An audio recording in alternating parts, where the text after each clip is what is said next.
Olá, meus irmãos, meus amigos, filhos espirituais do Senhor Jesus. Uma boa tarde, quinta-feira, 29 de outubro de 2020. Louvado seja Deus. Glorifico a Deus pelas suas vidas e abençoo cada um de vocês. O texto que eu quero compartilhar hoje, dando sequência às cartas do Apocalipse para as igrejas, nós vamos hoje falar um pouquinho da segunda igreja, que é a igreja de Esmirna, que na verdade era a terceira cidade maior, e mais forte, mais rica da Turquia. Então era uma cidade muito próspera. E aqui nessa segunda carta, a igreja de Esmirna, o Senhor Jesus fala assim: e ao anjo da igreja que está em Esmirna, escreve: isso diz o primeiro e o último que foi morto e reviveu. Eis que as tuas obras de tribulação e pobreza, mas tu é rico, e a blasfêmia dos que se dizem judeus e não o são, mas são a sinagoga de Satanás. Nada temas das coisas que hás de padecer. Eis que o diabo lançará alguns de vós na prisão, para que sejais tentados, e tereis uma tribulação de 10 dias. Ser fiel até a morte, e dar-te-ei a coroa da vida. Olha que lindo. Quem está falando aqui é Jesus. Alguém escreveu, claro, mas Jesus é que está falando. Isso diz o primeiro e o último, o alfa, o ômega, o início e o fim, Jesus de Nazaré. Aquele que foi morto na cruz e reviveu, ressuscitou. Ele estava falando que ele estava vendo o sofrimento, toda a luta daquele povo lá de Esmirna, dos cristãos de Esmirna. Então tinha lá, a cidade tinha uma idolatria enorme, enorme, enorme. Eles estavam numa prisão, uma própria perseguição. Eles estavam numa prisão. Quando ele fala aqui em tribulação, está falando de todo o sofrimento dos seus seguidores. Ou seja, quem é que segue Jesus? Quem segue Jesus é perseguido, sofre então o sofrimento que aquele povo estava enfrentando por serem de Jesus. Ele fala também assim, ele vê a compaixão que Jesus tinha por todas aquelas vidas. Eu sei de tuas obras de tribulação. Então Deus sabia de tudo, Jesus sabia de tudo que eles estavam enfrentando, de tribulação, de perseguição, de sofrimento naquela cidade. Estava enfrentando muita luta. Por quê? Quando ele fala que pobreza, tribulação e pobreza, a cidade de Esmirna, estamos falando no comecinho, era a terceira maior cidade da Turquia. A Turquia de certa forma, sempre foi um país muito rico, rota de comerciantes, de comércio. Então era uma cidade muito, muito próspera, uma cidade que tinha muito recurso. Só que o povo, os cristãos da igreja de Esmirna, o povo da igreja de Esmirna, os evangélicos, vamos dizer assim, de Esmirna, era um povo pobre. Mas por que será que eles eram pobres? De repente, porque eles pegaram os recursos que eles tinham e investiram no Evangelho, por ser uma cidade idólatra e tinha uma prisão espiritual muito grande.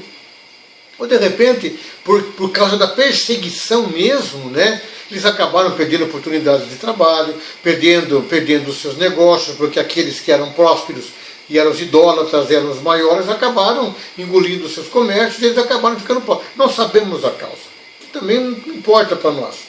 O que diz é uma cidade tão rica, como ele fala aqui, eu sei das tuas, ou seja, Jesus está falando, eu sei de tudo que vocês fizeram, vocês estão fazendo, sei da tribulação, da pobreza de vocês, embora estão numa cidade riquíssima, eu sei tudo que vocês estão passando, a luta que vocês estão enfrentando, inclusive a blasfêmia, a mentira, a acusação, tudo aquele apontar de dedo dos que se dizem judeus. Por quê? Porque tinha muito judeu lá em Esmirna que não era judeu. E a sinagoga, que tinha judeus, ou seja, os judeus da sinagoga, perseguiam muito eles. Até hoje os judeus, por exemplo, não se batem muito com o pessoal que realmente já entendeu que Jesus já veio, já morreu, já foi crucificado. Diferente deles que estão esperando Jesus vir, para daí ver se é esse que é ele mesmo. Aí vamos ver quem que vai crucificar ele hoje no século XXI. Misericórdia. Então Jesus explica muito claro aqui, E daí ele fala blasfêmia, os judeus das sinagogas, os judeus que perseguiam ele, que não são, mas são a sinagoga de Satanás. igrejas que se diziam de Deus, mas eram os maiores perseguidores. Estavam servindo por tabela, diretamente, servindo o diabo. Lógico, perseguindo aqueles que seguem Jesus, perseguindo aqueles que são do caminho maiúsculo, né? Jesus. Então eles só podem estar servindo o diabo, não tem outra forma. Ele fala, não temas as coisas que há de padecer. Então, olha só, Jesus tinha compaixão da luta deles, compaixão da tribulação deles, tinha dó, se compadecia, via o que eles enfrentavam. Mas toda essa compaixão do Senhor não significa o cancelamento do sofrimento, o cancelamento da tribulação, não, da luta. Jesus se compadecia, mas eu estou com vocês na luta, vamos atravessar juntos de mãos dadas. Esmirna, você vai ser uma igreja vencedora. Os cristãos de Esmirna, vocês vão ser pessoas e famílias vencedoras, famílias aí vitoriosas, né, em Cristo Jesus. E daí ele fala, eis que o diabo lançará alguns na prisão, para que sejam tentados, e tereis uma tribulação de 10 dias. Aqui, na verdade, é algo específico, mas trazendo espiritualmente para os dias de hoje, é o seguinte, o diabo vai lançar alguns na prisão, ou seja, uma prisão espiritual. E aí ele fala, para que vocês sejam tentados. A prisão espiritual começa a tentar você, fala, puxa vida, mas eu confio em Deus, e Deus não está fazendo nada. Ah, mas é isso, mas aqui, você começa a desconfiar. E você começa a dar trela para o inimigo, e não podemos dar trela para o inimigo. Então é isso que está dizendo, a prisão espiritual, ele vai fechando o cerco, aprisiona e começa a dar as pauladas e as pedradas dele, para a gente desistir do Senhor, para o cristão desistir do Senhor, para os cristãos de Esmirna desistirem do Senhor. Mas essa não era a vontade de Deus, essa não era a vontade de Jesus. E daí ele fala ainda, né? E tereis uma tribulação de 10 dias. Aqui tem um tempo certo, determinado. Mas aqui está trazendo para os dias de hoje, novamente, espiritualmente dizendo, a tribulação de 10 dias significa um tempo. Vocês vão estar na prisão espiritual por um tempo. Vão estar no sofrimento, na luta, vão estar aí com um montão de coisa que o diabo estabeleceu. Mas vocês vão resistir ao diabo, ele fugirá de vós. Eu estou com vocês, né?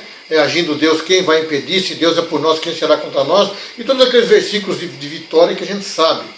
Então, daí, de repente, durou 10 dias mesmo. De repente, a luta de alguns hoje vai durar 10 dias, 10 semanas, 10 meses. Aquela luta provisória vai durar 10 horas.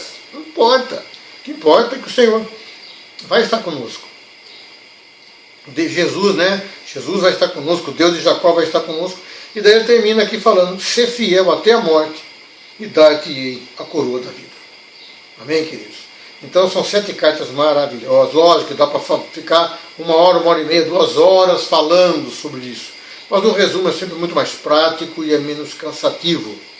Mas tem muita coisa recheada aqui nesse texto. E nas outras 5 a gente vai ver nas quintas-feiras, né? As outras 5 igrejas aqui, cada uma enfrentava uma situação diferenciada. E todas juntas, que eram a igreja, as 7 cartas da igreja, né? As cartas para a igreja do Apocalipse, né? Todas juntas acabaram passando por todo tipo de situação. A Esmirna era prisão e cativeiro, né? E, na verdade, era algo espiritual, perseguição e um monte de luta que eles enfrentavam. Quem sabe as lutas que a igreja do Senhor vive hoje, enfrenta hoje no mundo. Mas nós não somos Esmirna, nós somos a igreja de Jesus.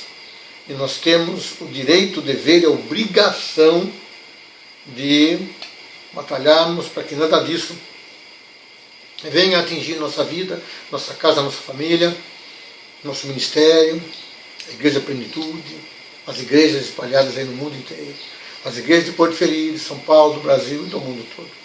Que a gente seja forte, esteja forte, segurando nas mãos do Senhor, e venceremos em nome de Jesus. Amém, queridos?